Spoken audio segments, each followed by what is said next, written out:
From Eyewitness News, the countdown, the first presidential debate. Hillary Clinton is the voice for global special interests. He is not just unprepared. He is temperamentally unfit. They say she's been practicing for the debate. You've got to be prepared for, like, wacky stuff. Wacky stuff. You have to be prepared for wacky stuff. Maybe that's the theme of this 2016 presidential race. Have you ever seen a wacky race? I haven't. Never. And I don't think Sade hasn't even. Nor have you. I'm Bill Ritter, along with Sade Baderinwa. We're making history here because this is the first time in the history of the most storied, largest station in the country, Channel 7, Eyewitness News, WABC TV, that we have gone on air without being on air. We are totally digital for this next 60 minutes. Yeah, and there's a lot of excitement building here at Hofstra University. We are surrounded by students. You know, 7,500 of them tried to enter a lottery to win a seat at the debate, front and center. Only a couple of hundred were able to walk away with a ticket. Unfortunately, these are the losers here. They're not the losers. They're not losers. I want to show you one thing, though. 350 tickets were given to students. Rob Campbell, if you could see that. Hofstra they spelled Hillary Clinton's name wrong. There are two L's in Hillary. Hofstra spelled it wrong. Now, it only went to 350 students. It did not go to the general population. What we're going to do over the next hour, leading right up to the debate, you will not miss 1 nanosecond of the debate because of us. No, that's right. That's my pledge to you, your pledge to me, and our pledge to you. So it's going to happen. Yeah, but we have reporters spanned out across Hofstra University. We're covering security, we're covering the Trump campaign, we're covering the Hillary Clinton campaign, and we're going to give you a close-up and center look at this debate. You know, behind me, we've got all of these students who are so excited about this.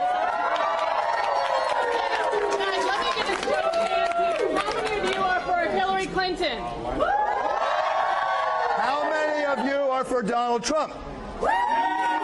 1, 2, 3. There's some. Any third parties here? Gary Johnson. Jill Stein. Jill Stein was here earlier. She did an interview with CNN, and then she was sort of escorted off campus. There are lots of protesters.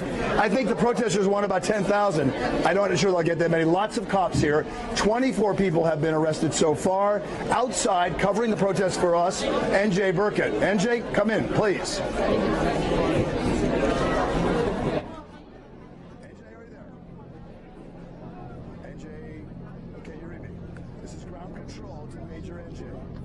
Oh, yes, Bill, I can hear you now. We are outside the auditorium, as you know, on Hempstead Turnpike. I want to set the scene for you, what we've got going here right now. This is Hempstead Turnpike, and what they've done is they have blocked it off at either end going past the university, and they've opened the sidewalks outside, alongside Hempstead Turnpike, to the demonstrators. So what they've done is they've allowed the demonstrators to go up and down the street. They're not confined into one area, Bill, where you would have people jammed in on top of one another. You could easily have 3, 4, 5,000 people out here, but you wouldn't really know it because they're not all jammed into one area. So you can see this is what the scene is like. I mean, this man here is handing out pocket constitutions. Yep. Promoting a new Netflix documentary coming out October 7th about the 13th Amendment, giving everybody a free pocket constitution. Very good. And you can see that's the scene here. You're seeing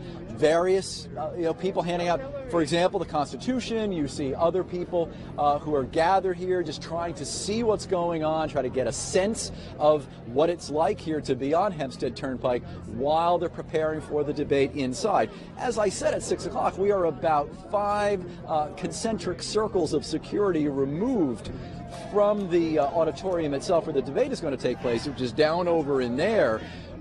But what they've done is they've allowed people to come into this area, and they've screened each person coming through. So you're not going to see backpacks. You're not going to see other things like that. People are allowed to come in. They're allowed to demonstrate. They're allowed to watch and be part of this really fascinating moment in American history. Back to you. Yes, Haley. I'll stay with you. I don't have any return video. Am I on now? Okay, there I am. Go from the producer means I should talk.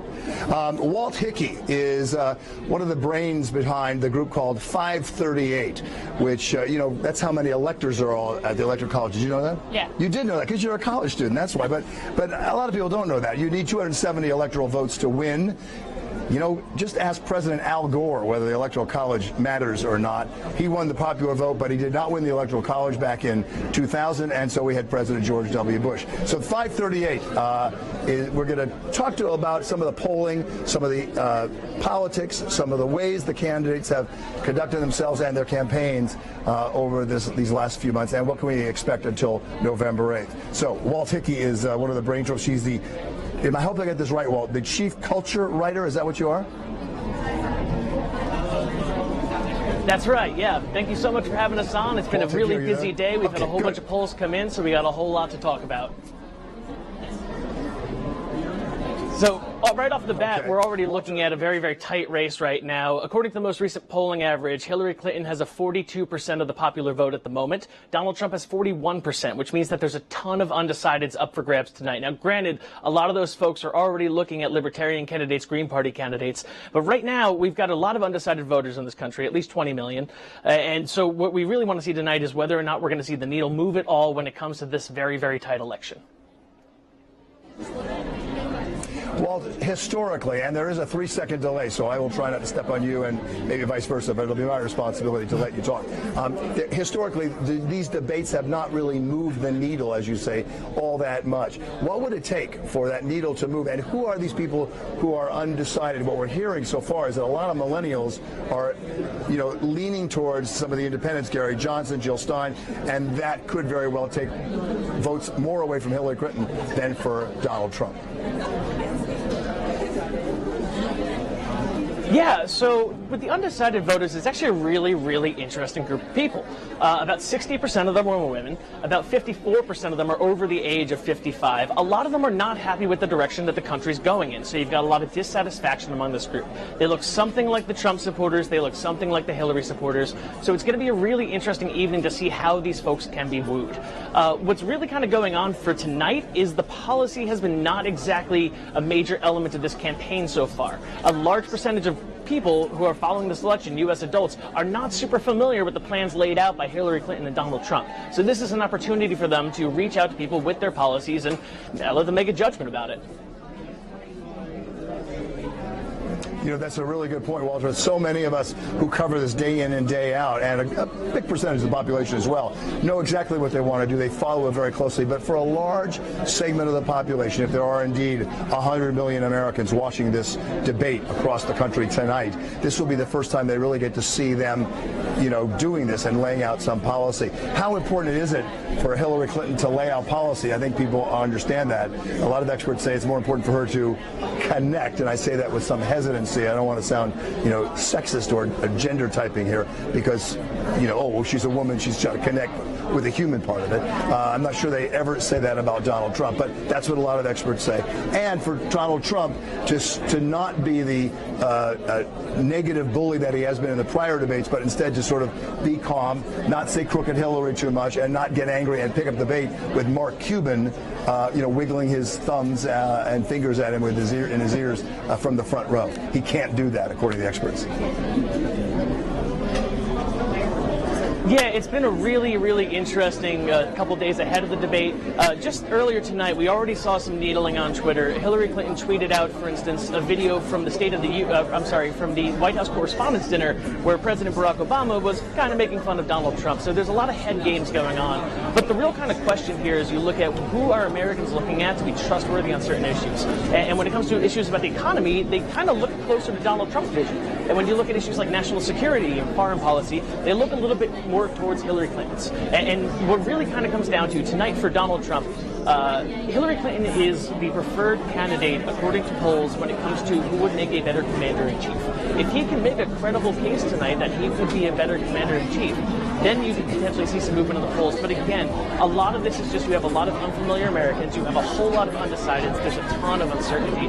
So it's a very difficult election to call at the moment, and really presenting their case in a compelling manner can make all the difference.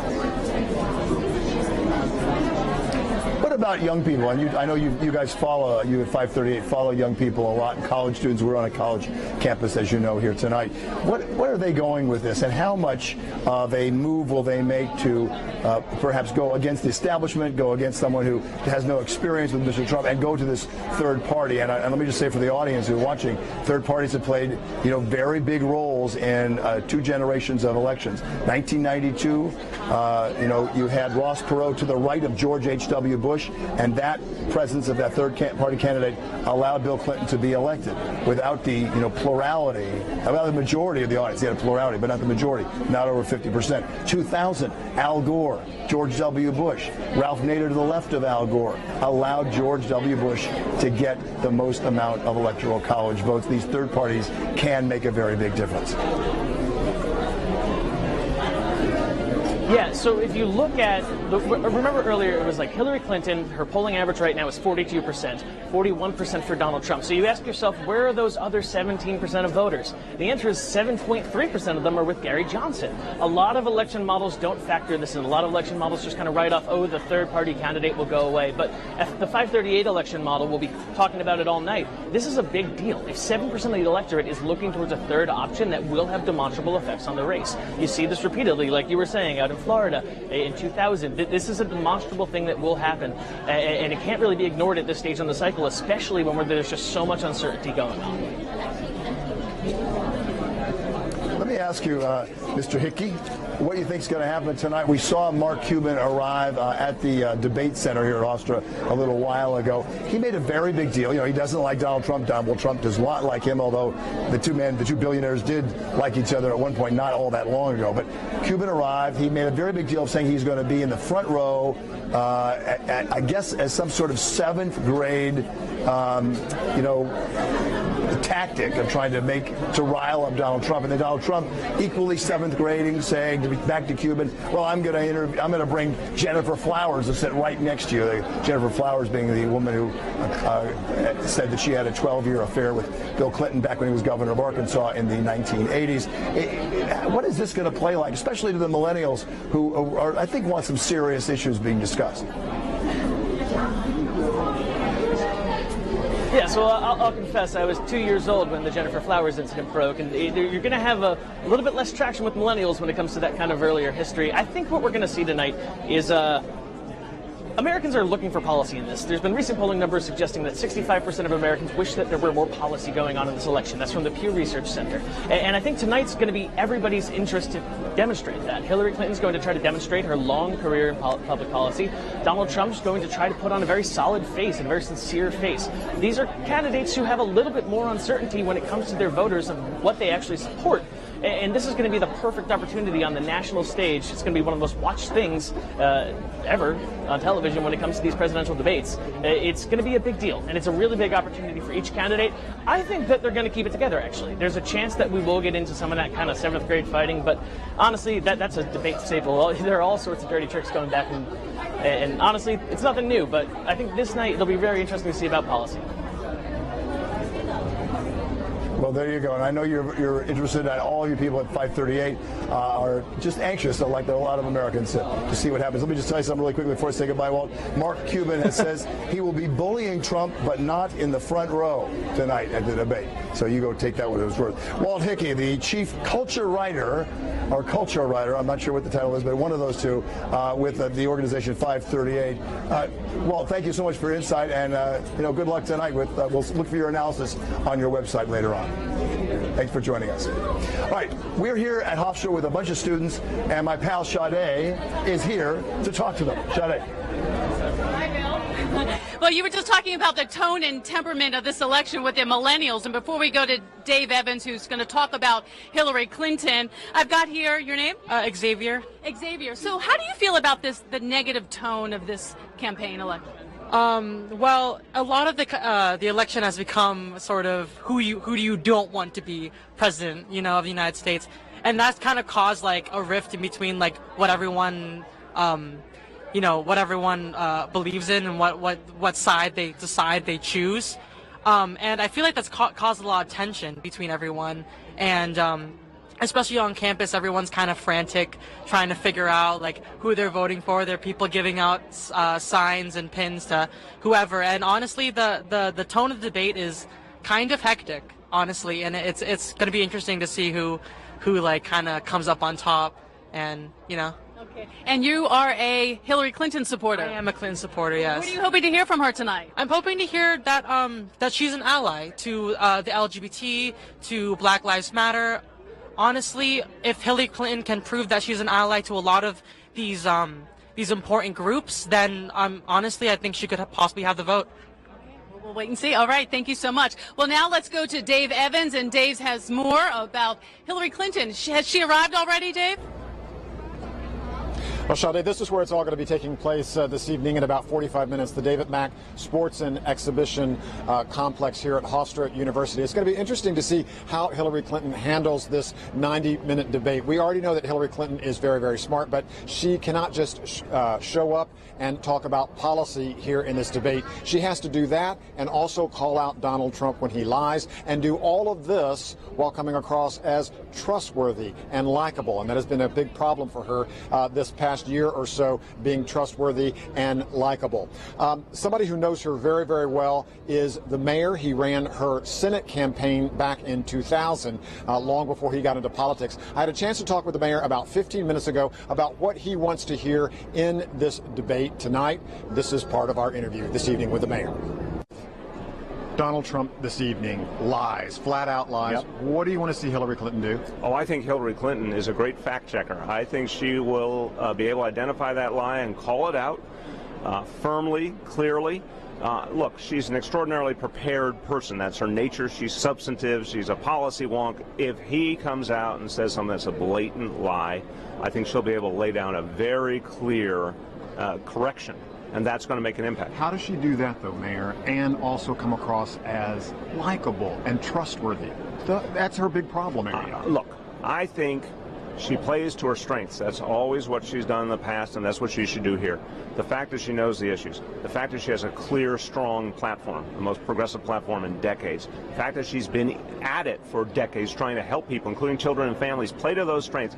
But I'll tell you something, people respect her intelligence and her toughness. If she sees a lie, I suspect she'll be able to lay out in a very straightforward manner that it's a lie. One other question.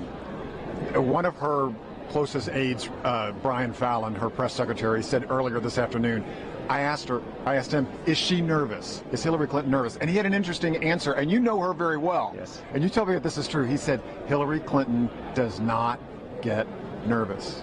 Really? I think we have to recognize that she has been through it all. This is part of why she's going to make a great president. She is tough because she's been through it all.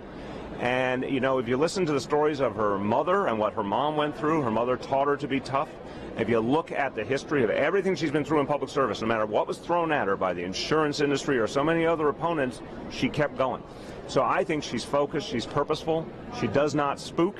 And the interesting thing is be her opponent, who's led a pretty pampered life, to see how he handles adversity. I don't think he's used to it. Okay, thanks for joining.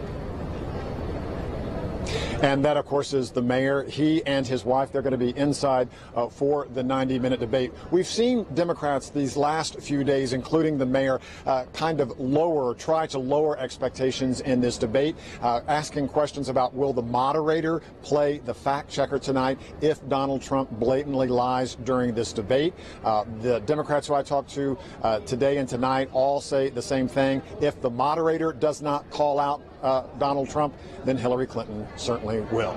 Sade and Bill?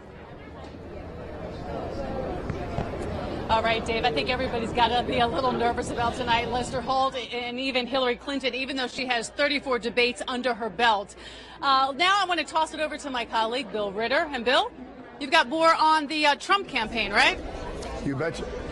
You know, it's interesting. Donald Trump, we took a little straw poll here, and Donald Trump, you know, voters among college students, I would say those college students are in the minority. All the Trump supporters, just raise your hand. Raise your hand. Okay, there's 1, 2, 3, 4. Let me ask you, did you, I'll use my mic here. Is it hard being a Trump supporter among all these young people that are Clinton supporters?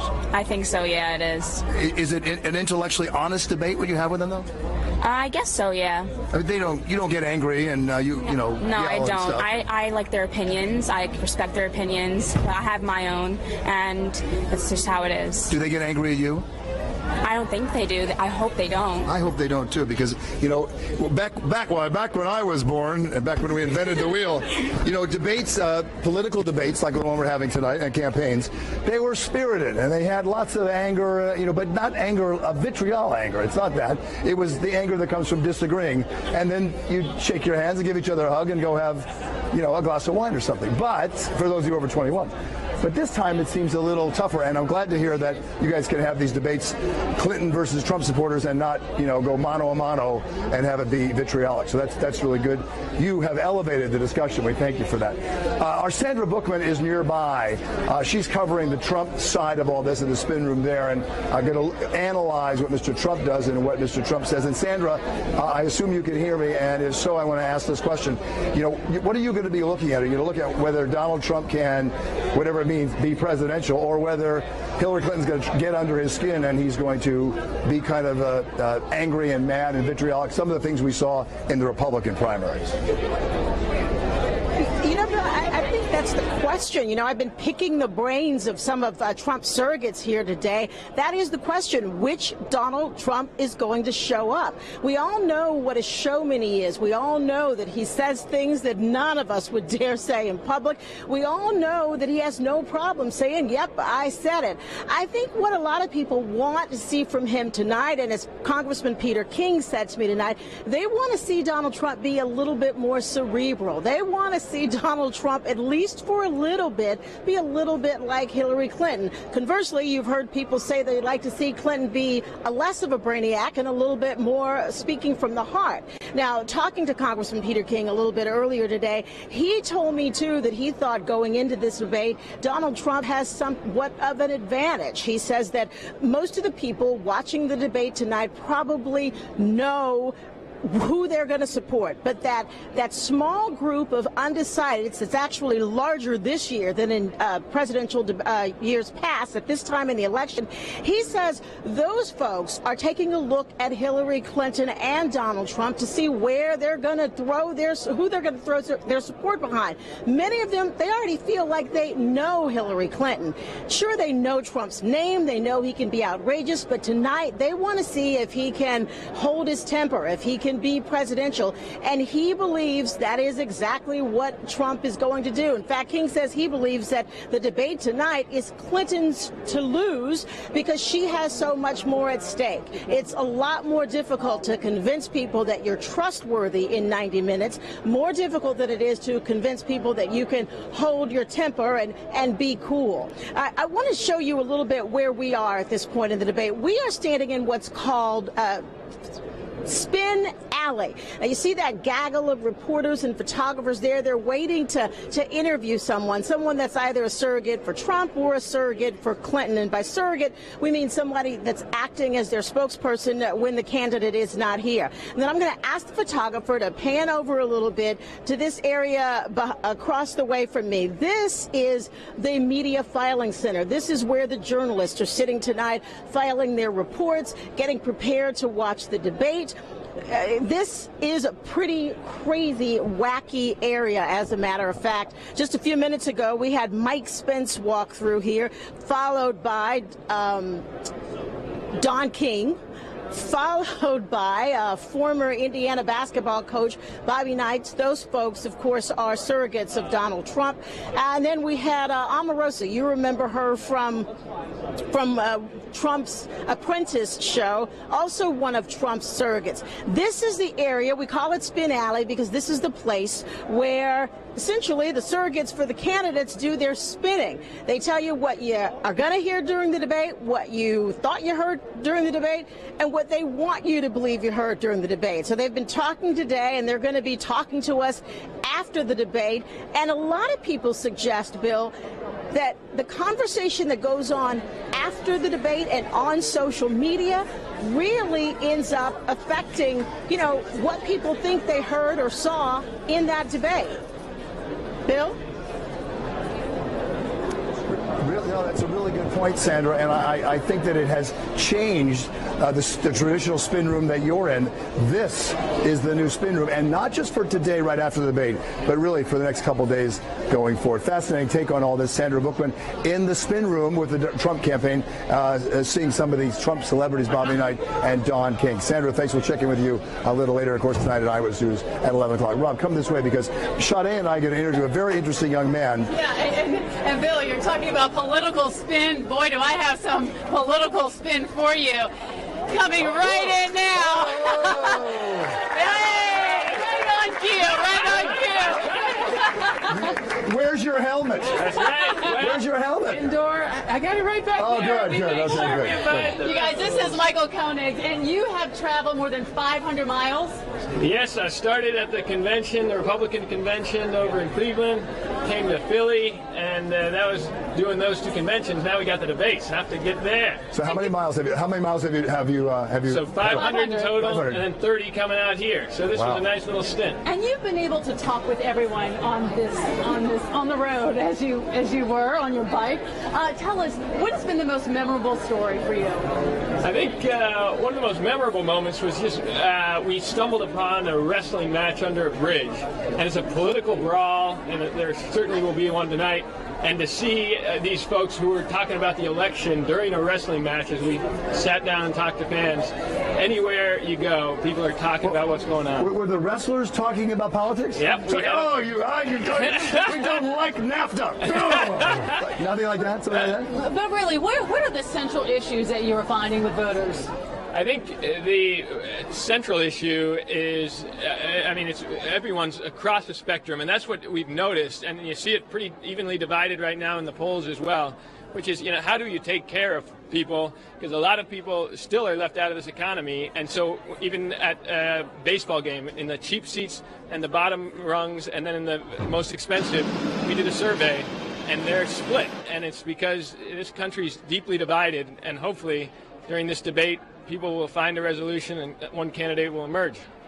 You were on our morning show, I understand, this morning, right? How did that go with Ken and Lori? It was a blast. So, started at 6 a.m. It's been a long ride, bounced all around New York, and this is really the New York election, where just coming out here, we passed Hillary's headquarters, Trump's birthplace, the home he moved to as a child, and so to have two candidates right from this neck of the woods and then a debate, this is incredible. Well, we're showing video of you right now in Times Square. I think along with a naked cowboy. She does not even want to say naked cowboy. Yes. Good for you. What's been the most exciting part of this? This is certainly not a typical bike ride, right? No, it's been a wild ride. The naked cowboy just being a part of it. He loves attention, loves Trump. Others, though, are really all over the map. We had a group of nuns that picked us up. We hitchhiked with some nuns, and their views were kind of skewing to how do you help the poor. And so we're really seeing different pockets of America rooting for different candidates. And were the nuns' politics more about helping the poor than it was about what you might call some of the traditional religious conservative issues like abortion and whatnot? It was, and it's, I think, in part because we now have a new pope for the Catholics who's pushed them both from climate change and other issues from an organization that once was pretty strongly... Who knows, he may make those nuns cardinals someday, right? That's right. I asked him, you're going to have potentially a female president. How come no female priests? And, these are organizations that move slowly, just like our country in a way. And it was fascinating to hear their perspective. Immigration has been a lightning rod issue. What have you found people talking about in terms of that? Well, just coming out here, it's extraordinary because you start in Manhattan, one of the wealthiest districts in America, and then in some of these boroughs, tons of immigrants. In fact, Trump's old neighborhood in Queens, now, which was once dominated by folks who had been here a while, now a large immigrant population is going to, A, help decide this election, and B, is at the forefront of so much of the conversation that's going to happen tonight. Isn't it interesting? You have such an interesting view on, I love this, election cycle. I get it. I see what you're doing. But also ABC News, because you're sort of tied to us. You are tied to 538, right? Yeah, well, I do a gamut. I used to be Diane Sawyer, one of her producers, and I actually stopped by Diane's apartment on the way over here to get some snacks. Did she know you did that? Yeah. Okay, So good. Came down, gave me some snacks, and David Muir at World News. So I've been in this news world at a desk, and I wanted to get away from the desk and behind the handlebars. You've done that. Are you eating enough? Yeah. Are you eating enough? They have a media tent out here. I don't know if you folks have gotten there, which was tons of carbs. We did not. No, we did not. We're here. We had a Subway sandwich, so it was very good. So what happens when it rains? When it rains, well, you just gotta go with it. You just gotta go with it. You're a trooper. You're a trooper. You have your phone that you take pictures of the ride as you're going, right? That's right. We got Instagram, Twitter, and we're live streaming a great deal of this on the road. And so, but I found one of the best tools here is Google Maps has a little bike route. So a lot of my colleagues are in these planes and the crowded buses. I can follow my own route and see what's in between these places. Did you all, students at Hofstra, did you hear who this guy is? Michael Koenigs has ridden, he's going to ride 1,000 miles total. He's already ridden 530 miles, gone to the conventions, and has come here on his bike. Sort of, the common man, common woman view of what's happening in this election, trying to get grassroots look at how people feel. So we had Michael. I mean, this is great, right? Give him a round of applause. Thank you, guys. Good fight. Let me tell you, there are only a handful of Trump supporters here. You can tell them because they have the hats on. And most of the people are Clinton supporters. But there's no vitriol. There's no anger. There's no yelling. They have discussions. They hug each other. They go have a glass of beer afterwards. And it's a good world. It's a good world. Sounds to me like America's already pretty good based on these guys. What has been most rewarding for you, taking the bikes, talking to the everyday person? Yeah, I think for me, to get to see the political landscape, as I'm seeing the landscape in general of this country, and I've had a chance and will continue to see folks from coal miners. I'm going up in an F-16 fighter jet. With your bike? Oh, that's cool. I'll leave this baby down at the ground, but I really am trying to get a real swath, and these debates are deliberately placed throughout the country from the East Coast to St. Louis and then Vegas, and that gives us a perspective of this country and how it's leaning in different pockets. You're just awesome. Well, it's been great having you. Michael Koenigs. Michael Koenigs. Your political spirit is appreciated. All right, out here with Put your helmet on, Michael. Yeah, go get that helmet. Thank you. Somebody needs to get him a drink. He needs some water. Careful. Whoa. Uh-oh. We're not taking any sides here. There you The go. election cycle, so follow him if you can. You can follow Michael on social media, and he really does post a lot. He's very good about this, and he's got that real Woody Guthrie kind of go see the people. Yeah, it's really wonderful. Absolutely. Speaking of social media, I want to try to get this. Social media has played a big part in this campaign. 750,000 tweets already involving the candidates in the last 2 days. And the candidates themselves using social media like never before. First time. Who would have ever thought that a VP pick would have been announced on Twitter? Never before happened. Never before. Barack Obama really started this in 2008, using social media for the first time. In 2012, Mitt Romney sort of had some, the other candidates sort of had some, but this is the first time when social media is an absolute player. Yeah, it's critical. We've been talking about how timely it is that someone has a response. Now, instead of the news cycle happening every few hours, it's literally happening second by second. Every second. It makes our job more interesting, that's for sure. Josh Einer, we put Josh Einer solely in charge, or involved solely in the social media question of this debate, because social media is kind of the new spin room. It is. This is going to be making the determination of really what the reaction to the debate is like for several days ahead. Josh is in something called the Social Media Square, is that right? Yeah. They're on campus here. Josh? I think we're calling it Social Square, Social Media Square, whatever you want to call it. It's pretty cool. Eyewitness News, ABC7NY has teamed up, Bill and Sade, with Hofstra University, and we brought in this 90-inch monitor, and we're using an app called Tagboard that curates people's tweets when they tweet to the hashtag HofDebate16, or hashtag ABC7NY. And in a second, we're going to see, here they are again. So we have all these tweets that are sort of popping up, and new tweets that keep coming in here. People who are involved. This is a journalism student. At the end of the day, the most important thing is to stay informed this election cycle. This person, Caitlin Maloney, I was a junior for debate 08. My sister was a senior for debate 12. two proud Hofstra alumni, and now here we are in 2016, yet another debate. And that's something that you really can't ignore here. Hofstra has now been a key player in hosting debates now in 3 consecutive presidential campaigns, which is pretty amazing given how many universities are across the country that have the capacity to host this type of thing. But they went so well, said the Commission on Presidential Debates, that they chose Hofstra for a 3rd consecutive cycle. So I want to introduce you now to Carly Weinstein. Carly, you are a social media manager here at Hofstra, and I want to talk to you a little bit about how things have changed since 2008 and 2012 in terms of social media. Sure. So I think a lot has changed, right, between 2008, 2012, and now. I think just the ways in which we're all using social media are really, millennials and I don't want to interrupt you. I'm sorry. We're looking at live pictures right now of Hillary Clinton. She has entered. Jamie, is it the debate hall that she has entered? Or I don't know exactly where she's entered because I can't see the shot. But we're looking at live pictures of Hillary Clinton. She's in the debate hall. She has just walked in with Bill Clinton. He walked in before her, and we're looking at those pictures right now. And I bet we're going to start seeing images of that on social media really any minute. So talk a little bit as we look at those pictures of why the social media explosion has become so important this cycle. Sure. So people are really able to tell their stories and share their experiences in a way that has really never been done before, really. I think it's a really organic and natural way for people to share their stories. And so what are we doing here? So this is, you got this, you're curating. That's sort of the word of the night. Describe a little bit what that means and what we're doing. Sure. So we are pulling content in real time. We're looking for the most engaging forms of content from people using the hashtag HofDebate16. We're also looking at a bunch of other conversations around Hofstra and the debate, really. Looking for videos, photos, and really just people telling their unique stories. And it all ends up on this giant social media wall. You know, it's amazing when you think about how 08 was, how 12 was, what it is this year. If Hofstra is fortunate enough to host a debate 4 years from now, how do you think things are going to be different?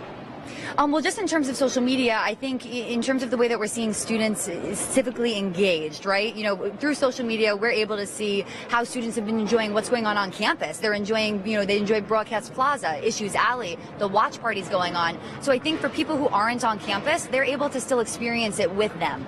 Carly, thank you so much. So we have a lot of students here. We're going to go back to Sade right now, but I hope you guys will come back because we have all these students who want to talk to us about their thoughts on social media and what they want to hear for the debate, and we'll see you in a few minutes, but Sade will send it right back to you for now. Okay, Josh, thank you. And we're talking about social media. I don't know who's using social media more than the millennials. There are more than 90 million millennials in the nation, the largest out of all the generation. I'm surrounded here by millennials. Hi, millennials. A lot of them are voting age, and right now I've got Taylor, who is a senior. You're a Trump supporter. You're a first-time voter. Yes. First of all, are you excited about tonight's debate? I'm thrilled for tonight's debate. I've been looking forward to it, and especially once we found out that we were getting the debate once again, it's been so exciting, and campus is unbelievable. We've seen things slowly come together, and now the day is here. We're about 15 minutes out. So what are you hoping to hear from Trump tonight? And what are you hoping to hear from Hillary? I'm hoping that Donald Trump can appeal to the millennials. I think that it's one demographic in which Hillary Clinton is definitely lacking, and if he can appeal to the same sense that Bernie Sanders had, the sense that I can't be bought, I think that that will attract a lot of young people, and he may be able to make up a gap that he has in those numbers. As far as from Hillary Clinton, I'd like to see her stand up the entire time. Let's see if she can get that straight. Okay. All right. Well, let me turn it over here to we've got a Hillary Clinton supporter. And your name? Gabrielle. Gabrielle. And what year are you? I'm a sophomore student at Hofstra. Okay. And are you voting? I will be voting. This is my first year voting. That's going to be pretty exciting. Very exciting. What are you hoping to hear tonight from Hillary? I'm hoping her to be in tune with, as a woman of color, especially during this time and age, I think it's just so important for her to be in tune with my community, with women's rights, for our international connections that we have. I think it's just so important for her to express this togetherness that she promotes, and for her to say that this is the reason why we need to come together. This is the reason why she needs to be in presidency. I think this can put her at the forefront for what we need to do. Do you think she's connecting with young voters? Because that's been part of the criticism. I think that she connects more than Trump, for sure. With everything that's going on in our world, social media is definitely keeping us connected to her, and I believe she's taking a good step and using it to make sure that we're connected with her and that we are in tune with what she's saying. Okay. All right, thank you. Nice to hear from all of these students here, all of these millennials, the future of our country. Well, now we're going to throw it back to you, Bill. Okay, the future of our country, and the future in a lot of ways economically, because they got to get good jobs so they can afford to pay for our Social Security, right? Isn't that part of it? Are you excited? Are you having a good time? I really am. What's your name? Valerie. Valerie, I'm Bill. Hi, nice so nice to meet you. What year are you at Hofstra? I'm a freshman. Oh, boy. And so you may, well, you'll know, you won't have another election here, but just think, next election, you'll have, in 2020, you'll say, I was at the debate in 2016. I was. Well, thank you for having us here today. Thank you. I'm going to throw to Sandra Bookman, who is in the spin room, and our very smart and astute political director at ABC News, Rick Klein, is with her. And Sandra, if you could ask Rick somewhere in this interview whether he thinks the moderator, Lester Holt of NBC News, should be a fact checker or whether the other candidates should be left to do that, I would really appreciate it. And say hi to Rick. Sandra? All right, I'll do that. I'll start with that. Bill Ritter has a question for you. One of the things we've been hearing is the debate over the last few days. Should the moderator of this debate, Lester Holt, does he need to act as a fact checker as well? Should that be part of his responsibility? You know, if you go down that road, you have to be prepared to do it for everybody, and I think it's difficult. I think he's got to pick his spots. There are obviously some factual statements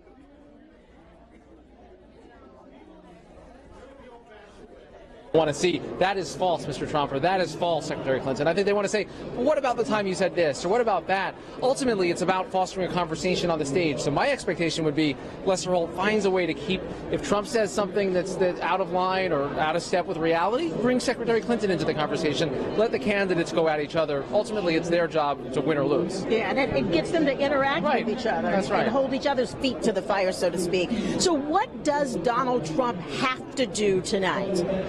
I think critical for Donald Trump tonight is to show that he can hold his own on policy, on temperament, first and foremost. I think one thing that the Clinton folks are almost afraid of is that Trump will be boring.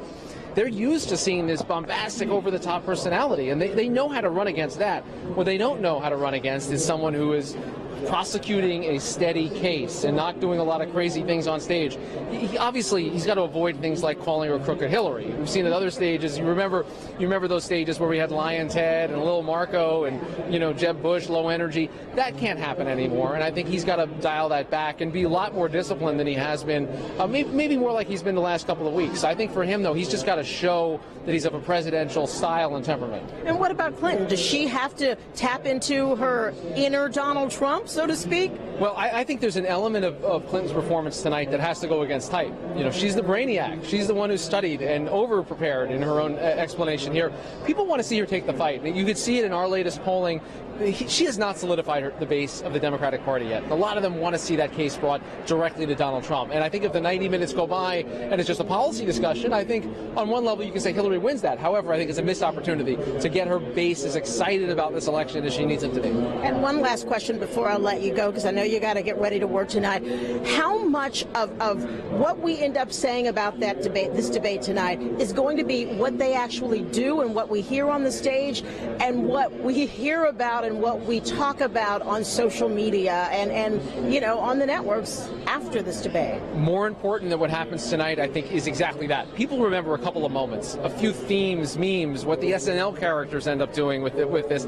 So I think to that point, social media determines so much of that. And I think within the first 30, 40 minutes of the debate tops, you have a sense of maybe not winners or losers, but moments, themes that are going to be very hard to shake. Even inside on that debate stage, much less 24, 48, 72 hours later, the takeaways will fade to just a few, and I think those few get formed pretty quickly. Okay, I lied. Will they move the needle in terms of the polls tonight?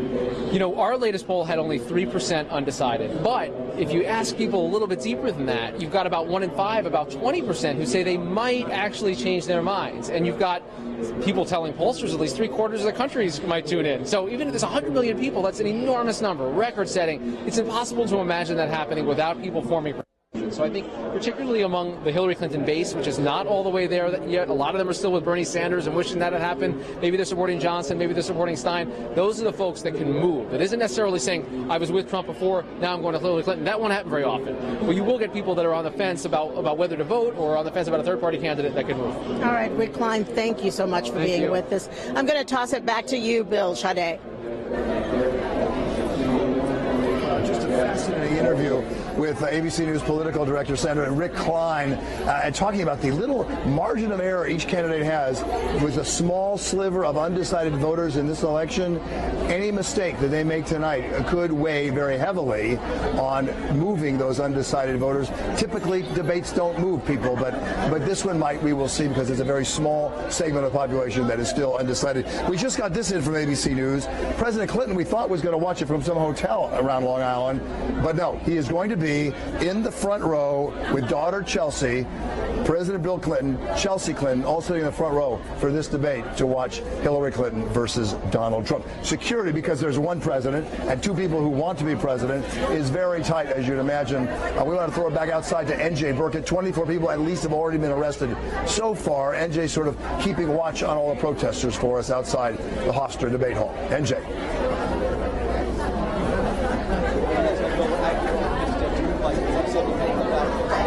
Concentric circles of security removed from you inside the auditorium. But we are out here on the Turnpike, where demonstrators have gathered across a quarter mile of the Turnpike. It's been entirely shut down so that demonstrators could gather here on the sidewalk. And so as a result, what you have is no one pen, no one area where all the demonstrators are. So they're spread out. There's not one area of volatility, combustibility.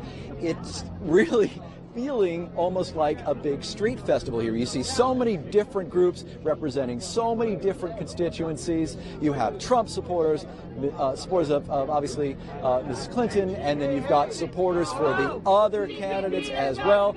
You have supporters of the $15 an hour minimum wage. You have over here rabbis who have gathered to protest Zionism. So, I mean, it's a very vast spectrum of people who are out here to protest and to hear their voices heard. And the police really had a very ingenious idea, and that was to try to open as much of the Turnpike as possible to keep the situation from becoming volatile, to keep it from becoming combustible. And so as a result, you have seen a really upbeat scene out here and not a lot of tension. I will add that roughly 24 people were arrested, and those were nonviolent protesters who had apparently sat down in the middle of a street that is off to the outskirts of the campus. Again, no injuries, roughly 24 arrests, not a violent protest at all. Sade, back to you. Okay, well, thank you. You know, just a few moments ago, we heard from Bill Ritter talking about some of the guests that Hillary Clinton invited. Among those other guests are a 9/11 survivor. She also invited a single mom and a domestic abuse survivor, as well as Anastasia Somoza. She's a cerebral palsy victim who was featured in a campaign attack ad against Donald Trump, where Trump was mocking a disabled reporter. So those are just some of the people that she has invited. We're going to now go back in terms of social media, and we're going to go to Josh Einiger. But before we do that, really quick, you guys are all over social media in terms of this coverage. How often are you checking your Twitter, your Facebook? Probably Twitter once an hour. At this point, it's so crazy that I feel like if I'm not constantly keeping updated, I'm going to miss a whole day's worth of coverage. Okay, well, Josh, I have a feeling that some of the students you're talking with are saying the same thing, checking Twitter once every hour, maybe even quite more frequently than that. What are they saying, Josh? Hour? How about every minute, every 30 seconds? I mean, they're all on Twitter, they're on Snapchat, they're on Instagram, and I promised you some voices from some undecided students. AJ, let's start with you. You are undecided. You're sort of leaning in one direction. What is it that you want these candidates to say tonight? What do you need to hear? I need to hear that, like, a lot of our kids, like the people here today, will be protected and will be able to go to college and be very successful. I need to know a lot about Social Security and like the protection of that, along with a lot of people who are, say, a minority that will have the chance to actually go up and, just for like a lot of the future of like today, like our generation, just to be very, safe. Do you feel? Remind me your name. Megan. Megan, I'm sorry. Do you feel that they've been speaking to millennial issues up till now? I feel like occasionally they address it, but they're kind of all talking to their core of who have been supporting them from the beginning. And I mean, like I said, I'm just undecided, and I want to hear what their policies will be and what their presidency would be like, because everything I've seen is just them yelling at each other and insulting each other, and that's not going to run a country. Ilana, I remember your name Yes. because you told me you thought I was 26. Yes. So thank you. You are 26. What will get you off the fence? I think the most important thing for me today is honesty. I want the candidates to be able to really voice their opinion and not just please us millennials. I want them to tell us exactly what they plan for the future and specify. Don't be afraid to give examples. That's what really is going to make my decision today and for the next debates coming up. What about you? Are you undecided or no? You're leading one very I am going to vote for Hillary Clinton because I feel like she has been the best at presenting how she's going to run the country. For Donald Trump, I feel like he's just been like, I'm going to do great, and he hasn't really given anything to back that up. And that's like the most important thing when you need to know how he's going to do it. You can't be all talk. I'm going to switch this way a little bit so we can get it down the line. What is the single most important issue to you that you need to hear about tonight? Human rights in general, so women's rights, LGBTQ rights, any minorities' rights, just all of the things that make us human. That's what's most important to me. I'm going to ask you, let me ask all of you guys a question. I gotta move on. I'm sorry. We got to move to the next live shot. But thank you guys all so much for talking to us tonight. Undecided, some leaning toward Hillary Clinton. Not a lot of Trump supporters in this crowd. We'll see what happens at the end of the night. Sade, Bill? Josh, it is a college campus after all, but it seems that even the debate between the Clinton and the Trump supporters is not vitriolic like it is so often off campus among the general population. Josh Einiger talking with some millennials who are using these devices. I see everyone using their devices, their heads down like this. This is a party. Sade's getting some cotton candy here. It's a watch party. There's going to be big screens all over. The kids at Hofstra are actually watching this debate. It's going to begin at 9 o'clock. We're going to be off the air in 6 minutes sharp, so you can go get your refreshments and ready for the 9 o'clock debate. Some of the people having some event in their community is in Harlem at the Apollo Theater. Rob Nelson took part in an event there and is now covering it for us, a big watch party in Harlem. Rob, we'll toss it to you at the Apollo Theater.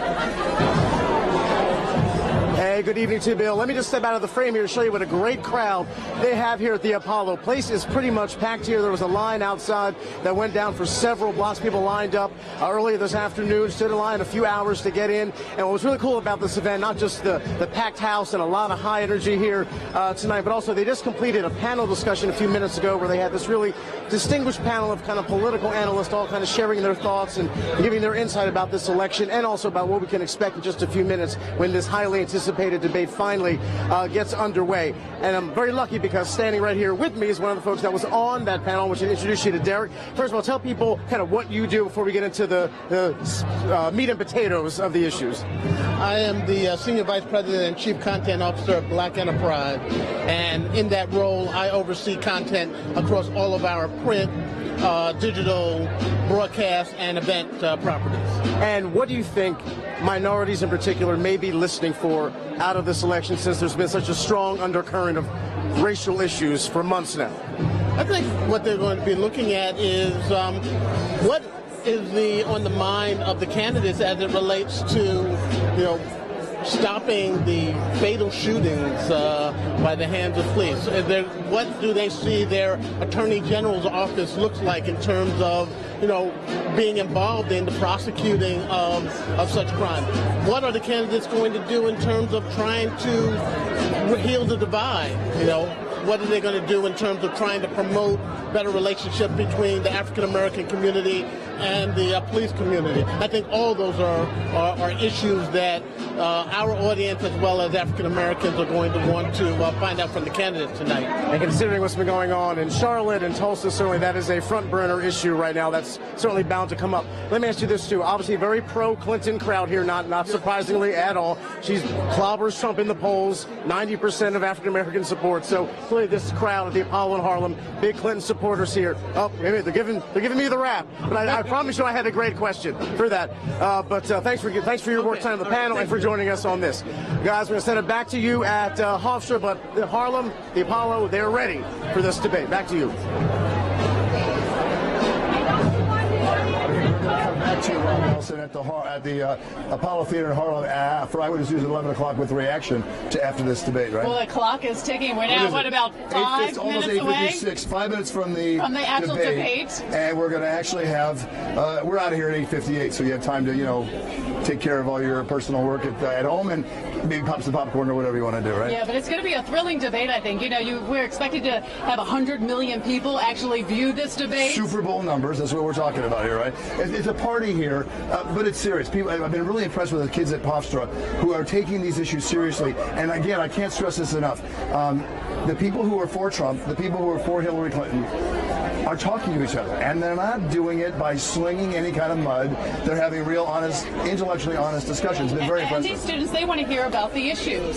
They don't want to hear about the back and forth or the negative comments. They want to hear about jobs. They want to hear about immigration, issues that matter. So what do you think? Is Trump going to go back to where he was in the primaries, Republican primaries, or is he going to try to assume a presidential stance? I don't know the answer to that. Well, Hillary Clinton, we know she can talk about politics and policy until the sun goes down, or in this case, the sun rises tomorrow morning. What stance is she going to take? Is she, as Rick Klein said, going to connect, whatever that means, to voters in a personal way? But no matter their issue, no matter their stance on certain policies, these debates often come down to a moment. What is that one-line zinger that just resonated with everyone? What was their body language? And what's it going to be like tonight? We don't know. We don't know. All I know is Hillary Clinton just tweeted this out. Let's do this. So she's ready. Her daughter and husband are there. Donald Trump's children and wife, I believe, are there. And Sade, because you work so hard, we have this for you. Come on. What's your name, sir? I'm Ethan. You're Ethan. You've been helping with the party here. Yeah. It is organic, healthy food, Sade. Organic, healthy food. I want to thank all you guys at Hofstra. Yeah, you've been wonderful. And of course, we want to thank Hofstra University. We hope that all of you stick around for continued coverage on ABC News. And of course, you can always follow us afterwards for reaction at Eyewitness News at 11. ABC News at 10:30 will have their analysis of it as well. We'll see you. Have a great debate. We'll see you after the debate on Eyewitness News at 11. Bye-bye.